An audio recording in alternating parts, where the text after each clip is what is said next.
lo que deberían recordar. Capítulo 4. Momentums de energía y sus valores. Ha habido una discusión detallada sobre la palabra momentum y los diversos talentos y desarrollos de las corrientes de vida. Sus diversas simpatías y antipatías, sus afinidades, aversiones, y estos son aludidos muy ligeramente por el estudiante, como un momentum reunido en una cierta dirección. Él, además, se da cuenta de que el momentum es una repetición constante de ciertas acciones y reacciones hacia una cierta calificación de energía que gana en volumen e intensidad mediante tal repetición y que, por lo tanto, se convierte en una presión de energía reservada, que actúa casi independientemente de la voluntad consciente del individuo. La bondad, la humildad, la genuina calidez del sentimiento más sentido, son desarrolladas por la corriente de vida, al principio, a través de un consciente esfuerzo muy definido. Luego, a medida que la radiación llega a ser una parte más del individuo, el momentum de bien hace que la sostenida armonía sea casi automática en su expresión.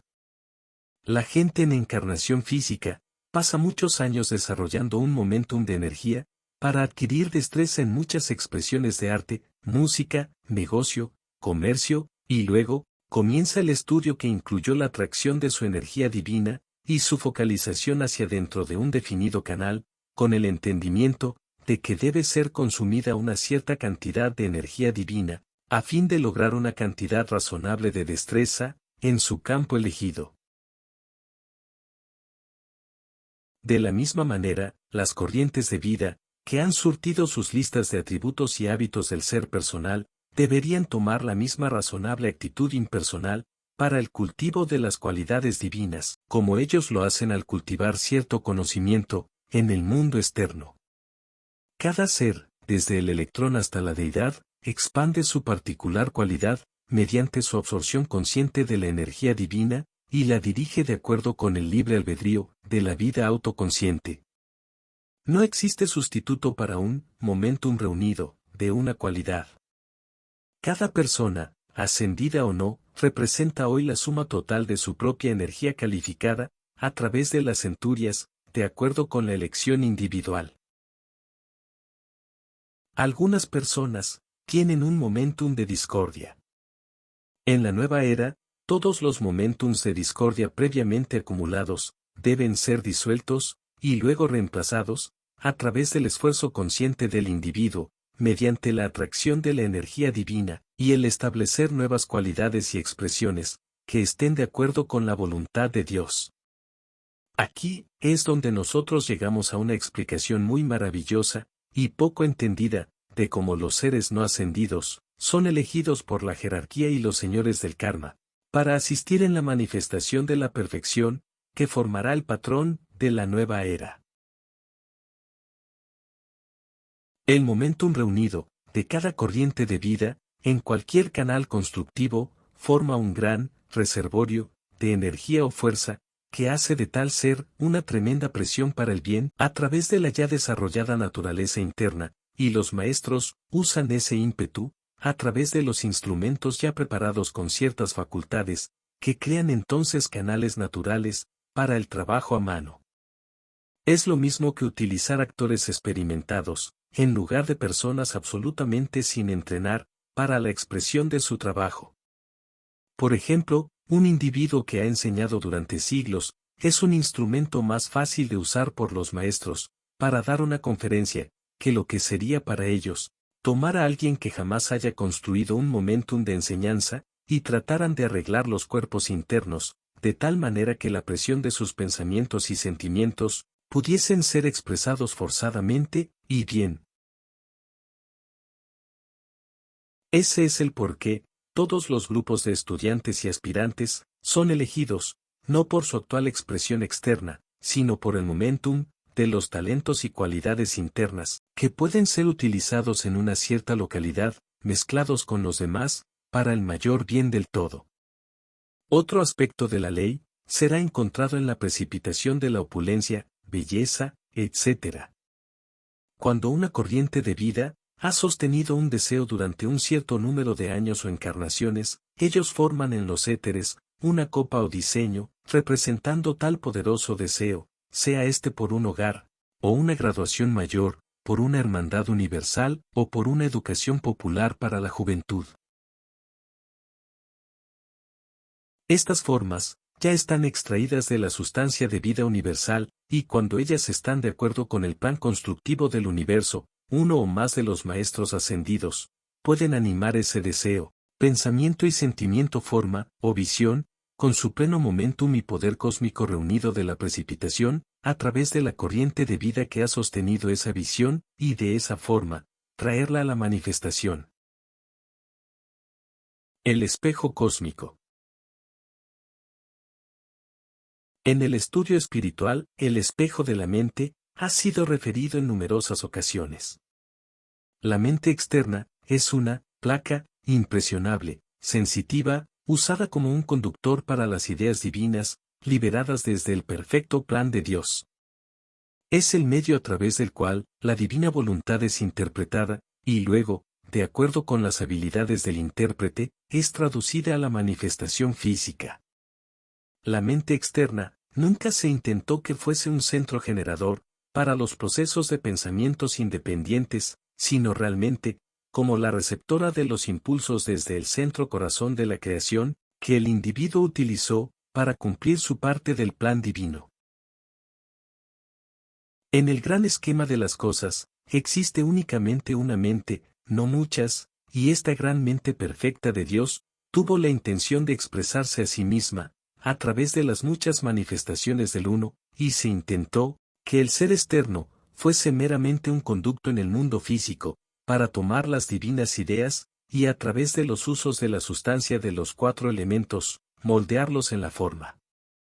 Debido a que la naturaleza de la mente externa, trabajando a través del cerebro, está constantemente reflejando cuadros de una clase u otra, porque esa es su forma natural de servicio para la corriente de vida, habiendo perdido su foco, en lugar de cuadros perfectos del ser divino, ésta refleja el conglomerado de pensamientos y sentimientos, y las palabras escritas y habladas, de las demás mentes externas, que igualmente, están fuera de foco.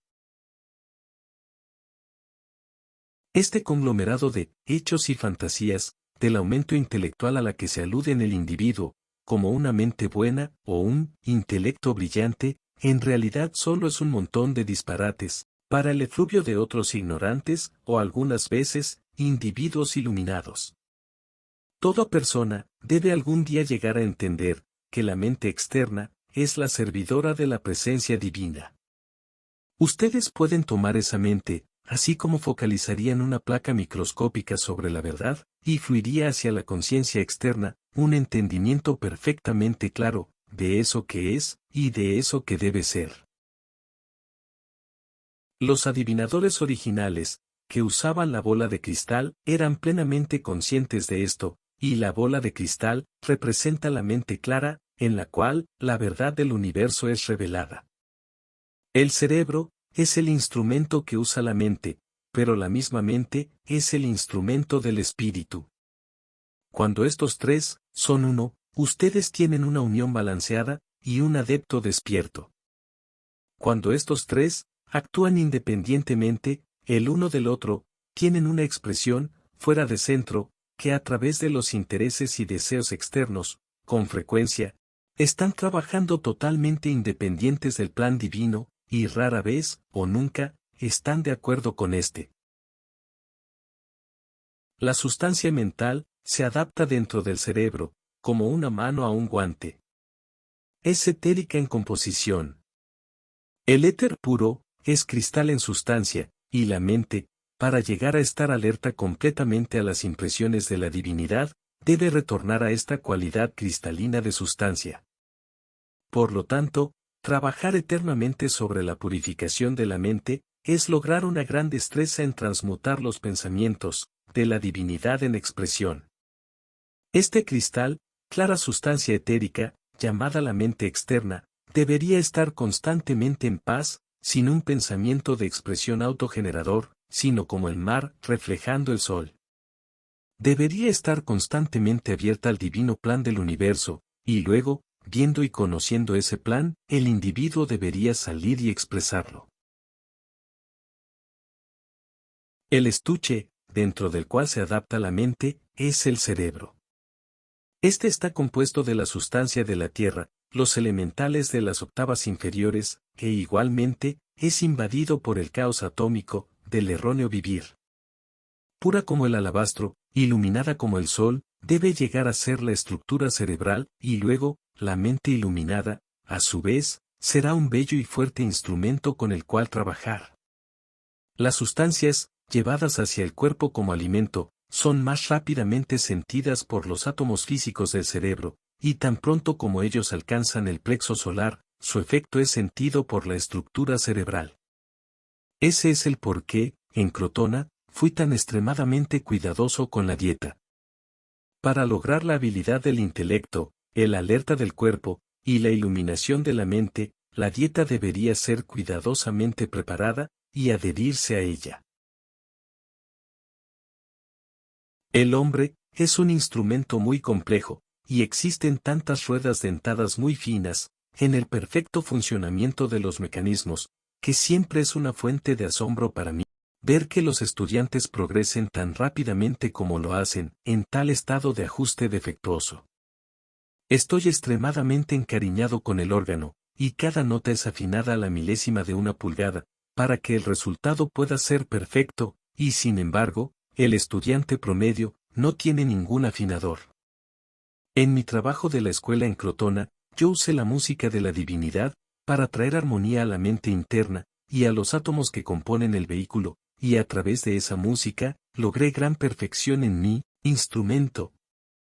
Si el mundo externo de la humanidad no hubiese destruido mi aventura, siento que podría haber sido hecho mucho para adelantar el progreso de la raza, a través de la evolución del dios y la diosa, que estaba preparando para representar a la jerarquía. El cerebro, físico. El cerebro físico es el instrumento de contacto con el mundo de la forma. Es un complejo mecanismo, cuyas compuestas complejidades nunca han sido plenamente entendidas o descubiertas por el mundo científico de ninguna era, ya que los grandes iluminados que gobernaron al planeta durante las edades doradas fueron retirados al corazón y espíritu del gran silencio. Se les ha dicho que el cerebro es el primer punto de contacto, donde las ideas erróneas comienzan a registrarse dentro de la conciencia de la corriente de vida individual. Para describir el cerebro, desde el punto de vista de su significado interno y razón de ser, lo consideraremos como un sol, alrededor del cual están los 7 rayos, representando a los 6 sentidos, y el rayo hacia el corazón físico, debería ser por lejos, el más amplio y poderoso canal o conductor de fuerza. La mente divina, que es la plena conciencia de toda verdad, deseó verter la llama hacia dentro del corazón físico, y luego, dejó que ésta surgiera a través de estos 7 rayos, dentro de la estructura del cerebro, transmitiendo al ser personal la plenitud de toda verdad, de acuerdo con su particular estudio, o deseo del momento. En otras palabras, si alguien deseara expresar más belleza en música, esa parte de la mente divina, relacionada directamente con la música, fluiría hacia el corazón, y naturalmente, hasta la estructura del cerebro, y a través de los canales de los sentidos, hacia el mundo externo, a medida que la manifestación de la perfección, liberada desde la mente divina, a través del individuo, que así eligiese invocarla. En otras palabras, el propósito original de la estructura cerebral, con sus 7 canales de fuerza, era ser un radiante sol, a través del cual, la mente divina pudiese verter una conciencia de verdad, siempre ensanchándose, dentro del universo. Cada genio del arte, música, cada inventor y cada gran estadista, que alguna vez hayan servido a la gente, en una permanente capacidad para el bien, han usado, consciente o inconscientemente, la estructura cerebral, como fue originalmente intentada, como un conductor de las ideas divinas, con los poderes de la creación, manifestando esa perfección para el bien del todo. ¿De dónde viene la mente humana? Son la mente humana y el cerebro humano, sinónimos? En primer lugar, los canales o rayos que proceden del cerebro, representan los sentidos, vista, oído, gusto, olfato, tacto, e intuición, y los divinos rayos de Dios, eligieron verter a través de los sentidos, los instrumentos de creación.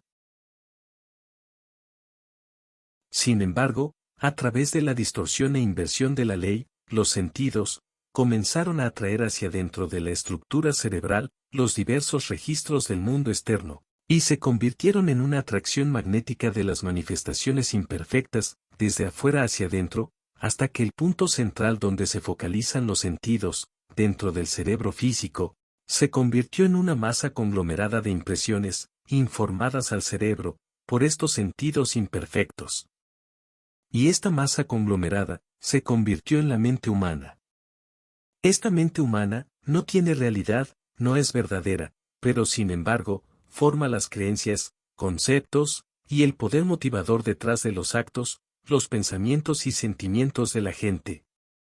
No es sinónimo del cerebro, que es una estructura física compuesta de átomos y células, sino que es una masa de conciencia, de pensamiento y sentimiento, atraída hacia dentro del cerebro, y que luego, trabaja a través de los sentidos, en el movimiento hacia afuera, como el poder controlador de las experiencias, de la corriente de vida. Esta mente humana, es una poderosa creación, que no solo es una entidad individual, sino una entidad de la masa, que es el poder controlador del ser humano promedio. La gran presencia, tratando de dirigir la corriente de vida, proyecta el rayo de luz hacia dentro del corazón, y respalda a este ser individual, respirante, confuso, tan enamorado de sus propios procesos de pensamiento y sentimiento, y que rara vez, está consciente de la voz del silencio. En el caso de grandes hombres y mujeres, que han servido al propósito de asistir al plan divino en las naciones, el poder divino, tuvo que elevar al individuo hasta un punto, en donde su mente humana fuese silenciada, y pudiese serle revelada la visión del plan divino. Estas personas, usualmente, tenían poca acumulación en la estructura del cerebro, y las presencias dominadoras de los maestros, sostuvieron en suspenso el pensamiento humano, hasta que la visión divina fuese revelada, dentro del corazón de la conciencia intelectual. Luego, a través de los canales provistos por los sentidos, a esos individuos, les fue dada la oportunidad de traducir la idea, a la manifestación física. Aquí, ellos tuvieron que ser aislados, en un óvalo de la conciencia crística, para ver que la mente humana, de la cual ellos eran fundamentalmente una parte, no fluyera hacia adentro, y destruyera completamente la gran visión. Además de esto, tenía que haber un extraordinario flujo desde la presencia, y desde el maestro dominando, para dar a ese ser la constancia y fuerza, a fin de permanecer verdaderamente con esa visión, hasta que fuese lograda. Cuando un gran movimiento espiritual está a punto de tener lugar, una gran aventura patriótica, o cualquier misión, que estimulará un impulso hacia adelante en la raza, esta divina efusión, se realiza a través de la mente de la figura central, que es elegida, debido a sus requisitos de pureza y fuerza. Y en grado menor, la misma visión, es impartida a muchas corrientes de vida, que tendrán la fuerza y el poder sostenedor de esa visión para su logro. Estos individuos reciben esta inspiración interna, por lo común, desconocida por completo para los seres externos, hasta que ésta sea iniciada por el líder, a quienes ellos reconocen, y cuya verdad, ellos, han compartido a niveles internos. De ese modo, ustedes, tienen un constructivo grupo de corrientes de vida, que han saboreado la dulzura interna de una visión, aún no nacida, y quienes pueden trabajar juntos, en más o menos concordancia, de acuerdo con la armonía natural de sus seres, para el logro de esa visión.